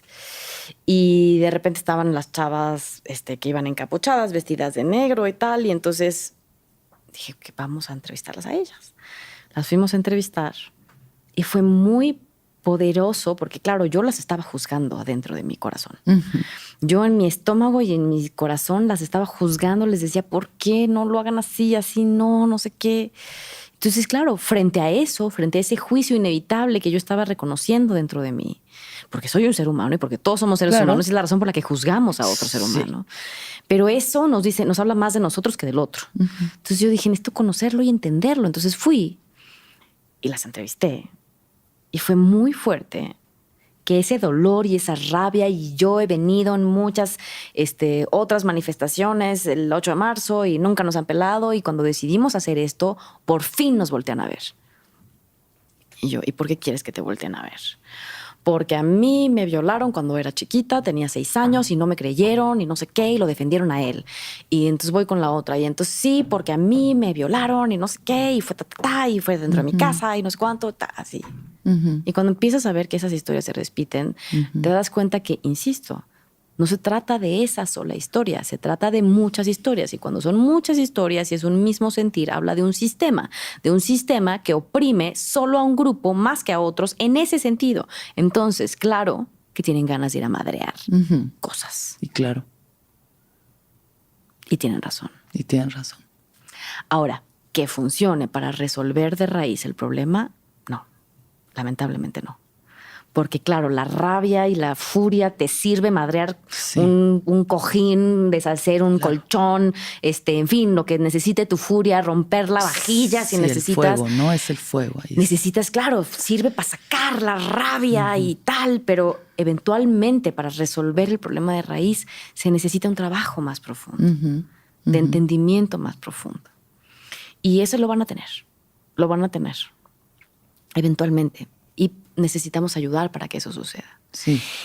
Y claro, lo que vi es que las veía a ellas con esta rabia y esta furia y este dolor, y veía a mis compañeras actrices, no las quiero juzgar, pero era otra realidad, ¿no? O sea, estaba yo intentando como observar la realidad de Instagram versus realidad, con todas haciéndose, todas paliacates, todas juntas, ¿sabes? Somos una tribu, ya sabes. Las amo, ¿eh? O sea, no les quiero juzgar, pero meme, es así de que meme de víbora, en mi humilde opinión. No, pero era verdad. O sea, yo creo que... Sí, real. O sea, sobre todo en un contraste así que si se ve tan aquí, cabrón. Ellas aquí nos estaríamos cagando de risa. Mismo, no sé, a lo mejor alguna no. Sí. Pero yo decía, claro que no nos afecta igual este feminismo. No nos atraviesa igual este feminismo. Y entonces me fui a mi casa muy triste porque, claro, la cosa se empezó a poner ruda, y entonces estas muchachitas enojadas estaban hiriendo y golpeando y reaccionando en contra de las mujeres granaderas que estaban ahí, que también tenían una historia. Claro. Que también son seres humanos. Y entonces en este ir y venir de deshumanizaciones, ya sabes, yo te deshumanizo si te aviento y creo que no vas a sentir, yo estoy asumiendo que no eres un ser humano, que eres un árbol o que eres un palo. Y no eres un palo. Esa es la deshumanización. Quitarle su calidad de persona que siente que está viva, que recibe lo que tú le estás dando, aunque tengas una razón para hacerlo. Pero nunca hay una razón suficiente para herir a otro ser humano, ¿no? Eso no quiere decir que no nos podamos reír del otro. A través de la risa también se hiere, pero encuentras otros caminos más resilientes. Esa es la gracia, aprender a hacerlo. Pero cuando ya la violencia está en ese lugar tan frontal, pues es mucho más rudo, ¿no? Y bueno, fue como vi tribus. Eso fue lo que vi. Claro. Y para ser más precisa, vi interseccionalidades. Es decir, vi un sistema de opresión que no estaba siendo reconocido y que necesitaba ser visibilizado, que es el racismo. En ese momento no le puse ese nombre, pero me acuerdo que me escribió una amiga y me dijo, ¿cómo estás? Y yo le dije, no sé. Llevo triste desde la marcha, y luego nos encierran. No, luego viene el paro. Nos encerramos, y luego viene la pandemia y nos encierran. Sí. Y entonces, claro, depresión. O sea, volví a contactar con ese lugar que había contactado, donde estuve muchos años antes y me dio mucho miedo. Primero en ese momento estaba como tratando de entender, pero la pandemia nos obligó a encerrarnos y a pensar en nuestras existencias, en nosotros, en quiénes somos, en qué hemos estado haciendo, en cómo vamos a hacer para seguir. Si sobrevivimos, ¿qué? ¿No? Que obviamente íbamos a sobrevivir la mayoría, pero ¿qué vas a hacer con esa sobrevivencia? ¿Cómo vamos a tomar esta vida en nuestras manos? ¿Cómo vamos a tomar esta realidad en nuestras manos? Y la vida, actuando solita, me invitan a este debate, que en ese momento se llamaba debate, mal llamado debate, no mucha gente debatió que se le pusiera debate. Claro, sí. Porque el racismo no está a debate, ¿no? Aunque las formas de desestructurarlo sí. Okay. Eso sí, como todos los sistemas de opresión, ¿no? Por eso hay tantos feminismos. Porque no hay uno que tenga la razón, ¿no? Más bien es una conjunción de todos esos feminismos que un día ojalá y podamos ponernos de acuerdo a pesar de nuestras diferencias. Claro, ¿no? sí. Y se cancela, ¿no? Llega hasta el presidente y la primera dama y, ¿no? Y, en fin, como nos bajan ese espacio para hablar de un tema que resultaba importantísimo. Importantísimo, sí. Yo con lo que me había pasado con este reconocimiento de las chavas y las tribus y ver las heridas por separado, yo dije, no hay manera que no hablemos de esto. No hay manera. Y entonces dije, vamos a hacerlo.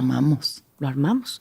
Le hablé a Racismo MX, que justo los había conocido un poquito antes, a Chumel, a Tenoch, y dije, además necesitamos gente, académicos, que nos ayuden a hablar de esto, que nosotros podemos hablar desde nuestra experiencia y desde lo que entendemos, pero necesitamos gente que estudie este tema y que no seamos unos merolicos hablando de algo que no sabemos a profundidad, que no conocemos con profundidad. Claro. Y entonces ahí fue la parte complicada, porque encontrar académicos que en ese momento quisieran estar y compartir un espacio con Chumel fue muy complicado. Fue muy complicado. Sí. Y yo no entendía. Yo decía, ¿pero por qué? Digo, además que yo vivo en una burbuja también, ¿no? De mí, mi pensamiento y mis entendimientos y mis cosas que leo y mis libros y ¿no? Pero vivo en una burbuja. Entonces, claro, no me doy cuenta por qué la gente tiene estas reacciones tan terribles con Chumel. Pues no me parece mal tipo. Sí. Y no me lo parece. O sea, sigo pensando que es un ser humano tan con virtudes y errores como cada uno de nosotros. Claro. Él simplemente está reflejando algo que todos nosotros tenemos. El que esté libre de pecado, que tire la primera piedra. Sí, please. Bueno, en efecto. Entonces, me parecía eso, tremendo que que nos dijera que no. Quisiera, sí. Que no quisieran, toda esta gente brillante me dijera que no. Yo así pero si son gente brillante. Claro, y vienen a hablar, o sea, no es nada más él. Es un mocoso. Somos todos. O sea, Chumel es un youtuber. Es un youtuber, es un escuincle, porque él tiene tanto susto. Ya sabes. Luego empecé a entender que, claro, había ciertas reglas de no darle lugar ni visibilidad a los discursos de odio, no sé qué. Y yo decía, pero Chumel no tiene un discurso de odio. Más bien lo que tiene es un desconocimiento de un sistema, como todos nosotros. Claro, sí. Sí, unos chistes, pues, medio mal atinados, ¿no? De mal gusto. Mal atinadísimos. Eso nadie se lo quita. No estoy defendiendo las malas atinos de nadie. Es que lo que estoy reconociendo es que México no tiene reconocido su racismo. Entonces no nos podemos pedir algo que no podemos darnos. Exigirle al otro, ¿no? Lo que nosotros mismos no podemos dar. Exactamente. Si no tenemos reconocido nuestro racismo, ¿cómo chingados vamos a pedirle al otro que lo entienda? Sí. Y no solamente es él, son un chingo de personas. Sí. O sea, y entonces lo que hablábamos hace ratito, o sea, si tú escondes a esas personas, luego Trump. O sea, y no las personas, sino esos discursos. Si escondes esos discursos y escondes esas emociones y esos... Sí, la cancelación es volver a meter ahí al subconsciente justo que no, tú abajo Sí. el tapete, esto no pasa, esto no se habla. Claro que se habla, Y claro todo que se lo habla. lo que oprimes porque va a no es buscar chumel, salir. o sea, la No, cantidad de gente, claro. ¿no? Alineados a ese tipo de pensamientos Sí. o creencias o sistemas. Es como necesitamos hablarlo, necesitamos traer las cosas a la luz y debatirlas y entendernos, Completamente. porque de ahí viene la unión, si no, Si no, ¿cómo? Así, unión nomás porque hippies, porque porfa no me gusta el conflicto. sí. No. Sí, o separación absoluta. No, o y tú eres separación, eso y yo soy, sí. tú eres malo, yo soy bueno. Pues, Claro, ¿no? Sí, esta manera maniqueísta de ver el mundo, ¿no? El maniqueísmo es esta corriente filosófica que es la lucha eterna entre el bien y el mal, ¿no? Exacto. Y como son dos líneas paralelas, jamás se van a juntar. Exacto. Entonces la reconciliación no va a haber. existe. Entonces tenemos que dejar de pensar las cosas en términos de bueno y malo para poder ver todos los matices que hay entre medio.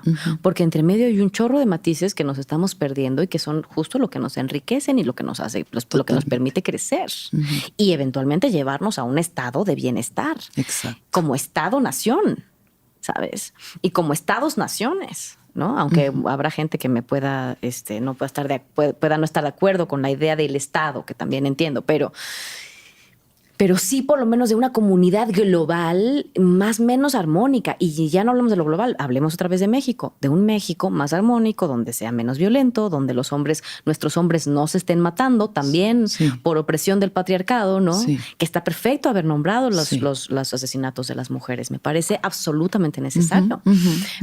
Pero también es fundamental mirar los asesinatos de los hombres. El 90% de los asesinatos, casi el 90%, son asesinatos dolosos cometidos de un hombre contra otro hombre. Y eso no nos está diciendo y no nos está gritando a patriarcado, Sí, sí. ¿no? Entonces, lo tenemos que mirar todas esas cosas que no hemos mirado, ¿no? Y el racismo hace parte de eso. Entonces, bueno, termino esta cuestión, Sí. que se vuelve una locura, y entonces ahí con Racismo MX y luego empiezan otros compañeros actores a decir basta de esto, y luego la televisión, a partir de que llegó Netflix y Amazon desde hace 10 años, el racismo en la televisión mexicana se ha acentuado al triple. Estos que llegaron dándose golpes de pecho y diciendo que ellos no eran Televisa y no hacían esas mamadas que hacían Televisa, se convirtieron en Televisa y peor. Sí. Y claro, cuando tú conoces a las personas que están adentro, pues ves personas, buenas personas, con sus cosas y sus conflictos y sus ganas de sí hacer un mundo mejor, pero que también son hijos de un sistema. De entrada, un sistema que ya funciona, que se llama Netflix, un pequeñito sistema que se llaman las empresas. Claro. ¿No? Claro. Que son pequeñas reproducciones del sistema mayor, del sistema madre. ¿No? Y entonces. Padre, del sistema padre. Bueno, exacto, del sistema padre. Me Sistema gusta más tu padre. onda, está más padre. Del sistema padre, Sí. ¿no? Y entonces, claro, lo reproducen desde la inconsciencia. Entonces tú ves quién mató a Sara, que la tuve que ver porque mi hermano sale ahí y me dijo, por favor, vela. Yo, sí, está bien, la veo. Me la tuve que chutar. Ajá. Porque son de esas series que yo no puedo ver Sí, más sí, de sí, media hora porque me da diabetes. Entonces la tuve que ver. Claro, además de las interpretaciones de algunas personas que me parece como ¿por qué dejamos que hagan eso? Porque yo sé que pueden hacerlo bien. ¿Por qué no se los permitimos? ¿No? Por un lado, los diálogos. Su puta madre. ¿Es en serio que los diálogos tienen que estar en ese nivel de simplicidad? Ya, sí. Y de veras, ese nivel de simplicidad, ¿por qué es? Porque los guionistas así son simples de su cabeza. ¿O por qué? O porque también son hijos o responden a un sistema. Ajá. A un sistema. Todo eso en su conjunto. Lo que sí hicieron fue pintarnos los más bonitos, ¿no? Tenemos fotógrafos muy chingones además en este país. Yo Claro, estoy sí, casada con uno. totalmente. Pero casada, no estoy casada por la iglesia, dice. No estoy casada por la iglesia. Por la iglesia, ni por las leyes, ni por nada. Nomás vivo con él, pero es mi marido. A mí me vale. Claro. Todo están pintadas más bonitos, ¿no? Tienen unos vestuarios muy preciosos. Muy bonita. Son todos muy blancos y muy preciosos, independientemente de su clase social, porque ahí sí las clases sociales no están adheridas a un color de piel. Pero bueno, el 80% de los actores son blancos y el discurso, la narrativa, si bien está bien construida la historia o pretende estar más o menos construida, o sea, lo mejor que se puede, ¿no?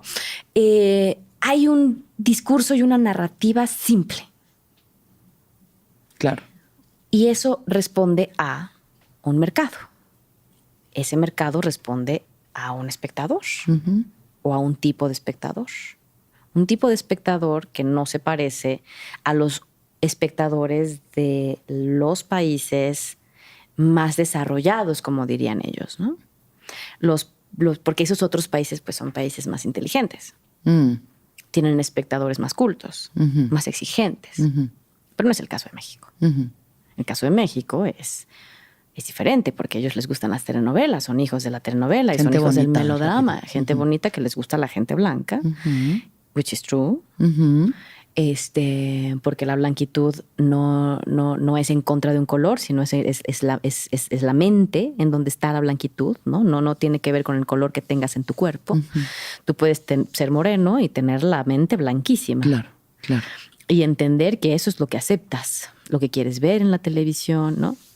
Entonces dicen, responden en un mercado y el mercado es un espectador poco culto, muy poco inteligente, muy poco exigente y muy prometedor. Porque aquí estamos creciendo como la levadura. Y es verdad, en eso están. Claro, eso porque la gente no lo sabe.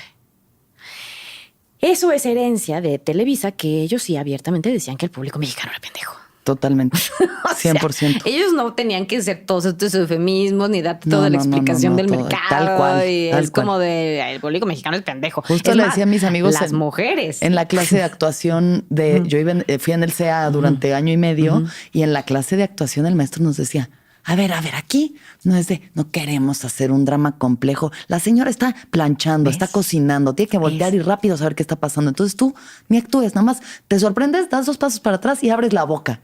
Y la güera es la mala, la castaña es la buena y la morena va a ser la sirvienta siempre. Y yo... Gracias, lo has resumido mejor que yo. Wow. O sea... No, pues me voy a cambiar de escuela. Gracias por decirme. ¿No? Sí. Porque que sea así no significa que yo quiera participar en que sea así, ¿no? Exactamente. Así funciona nuestro raciclasismo. Tal cual. Exactamente. Así. Netflix heredó ese mercado. Ese mercado lo creó Televisa. Televisa creó a este espectador al que él mismo le llama espectador pendejo. Inculto. Sobre todo ellas, que son más pendejas que ellos. Qué fuerte. Qué fuerte, ¿no? Entonces, claro, entiendo la resistencia. Hay mucha gente que obviamente estaban esperando, que estaban igual de cansados que nosotros, que todos los que estamos armando este colectivo, ¿no? Que se llama Poder Prieto, pero que de ahí viene, justo de esta necesidad y de este hartazgo y de este ya basta, ya, chavos. Es demasiada la ofensa. Esto es demasiada la ofensa. Y no es por nosotros, es por lo que nosotros reproducimos allá afuera. Estamos cansados de que la televisión mexicana siga reproduciendo esos estereotipos que tienen a la gente allá afuera. Claro. Se den cuenta o no se den cuenta, oprimidos. Sí. Porque salir del clóset del racismo es un proceso muy doloroso y que casi nadie quiere ver. Entonces, en esas estamos. Ay, Maya, en esas estamos. Qué bueno. Y trabajando y chambeando y todo, y haciendo la lucha. Pero mi lucha principal en este momento es esta. Claro. Y es la más importante. Y es la más importante. Sí, tenemos que reintegrarnos, pero primero reconocernos. Exactamente. Antes de reintegrarnos, que claro, para eso es. Sí. Para eso es. Sí. Y eso, y la visibilidad. O sea, al final, sí, los medios de comunicación masivos tienen gran parte de la responsabilidad de por qué las cosas son como son. Sí. Si todos crecimos educados por nuestra televisión, pues claro que vamos a repetir lo que la televisión nos ha dicho. Claro. ¿No? Completamente. Entonces, completamente. Sí. Si hay una responsabilidad, pues ya en ese caso de poder hacer desde nuestras trincheras y nuestros medios, La revolución. La revolución. Ay, Maya, gracias. No, hombre, gracias a ti. Te voy a hacer unas últimas preguntitas rápidas, ¿ok? Va, sí. ¿Cuándo fue la última vez que lloraste? Híjole. No sé. Supongo que hace poco. A mí me gusta llorar. Uh-huh. Me gusta llorar cuando reconozco cosas. Ya sé cuándo lloré. Lloré una semana después de que dijimos que íbamos a sacar Poder Prieto. Ok. O sea, de que se formó el grupo. Porque todos llegaron con tantas ganas de contarnos todo lo que les ha pasado. Y claro que yo sé que esas experiencias las tenemos luego que llevar o sea, nos tienen que llevar a comprender que es un sistema, ¿no? Que no se trata de nosotros, porque, claro, sales con estas cosas y te tildan de resentido, acomplejado, víctima, Sí. Que las personas que somos colorblind, ¿no? Todos, que los colores no importan. Todas estas cosas que claramente están defendiendo nuestro racismo porque pues es lo que conocemos y no queremos que nos lo cambien. No mames, ¿qué vamos a hacer sin él? O sea, ¿no? ¿Quiénes somos? Exacto, ¿quiénes somos? Entonces, ¿cómo? Ahora sí el otro se va a dar cuenta que soy prieto, no vaya a ser la de malas y entonces ahora sí me empiezan a tratar mal. Claro que hay mucho dolor en el reconocimiento de eso, ¿no? Entonces, reconocer ese dolor en los otros y esa urgencia en los otros me hizo mirar mi propia urgencia y mi propio dolor con respecto a eso. Entonces fue ay, mira, te lo cuento y fue un fin de semana como triste y doloroso, porque además de reconocimiento también de cómo se te juntan los otros sistemas de opresión, ¿no? Cómo se junta mi herida racializada con mi herida causada por el patriarcado, que tiene que ver con el abuso sexual. Y aunque son dos cosas que pertenecen a dos sistemas de opresión distintos, se besan y conviven juntas. Y eso es doloroso, ¿no? Y si es doloroso para mí, que tengo este privilegio hoy, ¿qué es para todas esas personas que no tienen los mismos privilegios que yo y que ni siquiera han tenido permiso de nombrar su propio dolor? Entonces sí, fue un fin de semana complejo. Lloré con mi marido muy hombre, muy neandertal, apapachándome y sabiendo estar como nunca a mi ladito y diciéndome aquí estoy, ¿no? O sea, te entiendo y no te entiendo en cosas, pero aquí estoy, te cuido y te quiero y la verdad que estuvo bonito. Esa fue la última vez, porque no me cuesta mucho trabajo vulnerarme frente a los demás. Profundamente. Sí. ¿Qué es lo que más feliz te hace?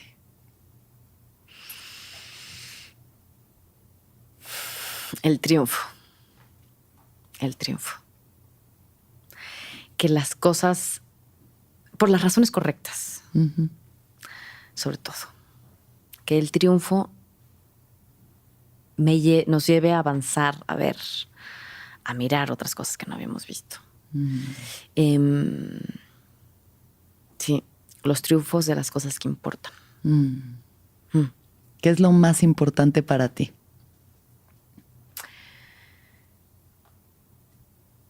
Estar bien, yo. Porque si yo estoy bien, entonces puedo repartir esa felicidad con los demás, es estar bien con los demás y se contagia. Y finalmente, ¿qué piensas de la muerte? Que va a venir a visitarme un día y que espero que no sea pronto. Esperemos que no sea pronto. Porque todavía hay cosas que hacer. Oh, sí. Hay mucha chamba que hacer. La revolución. Hay que hacer la revolución. Y hoy la veo, hoy la miro y la veo y hablo con ella de una manera más amorosa. La muerte es parte de la vida. Entonces, también el dolor que la muerte trae es parte de la vida, es inevitable. Pero ya no me peleo con ella ni me caso con ella, sino hoy tomo la vida. Ya vendrá ella un día y entonces ya nos tomaremos juntas. Ay, pues muchas gracias, Maya. No, hombre, de nada. Qué placer Ay, conocerte, hablar contigo. Gracias. Todo lo que tienes que decir, expresar y cambiar. Sí. Te apoyo. Gracias. Y que cada vez seamos más en este cambio de conciencia y en esta revolución. Exactamente. Esta es la revolución del espíritu de todos. Ojalá. Ojalá. Y que todos los seres sean felices, que todos los seres sean felices, que todos los seres sean felices.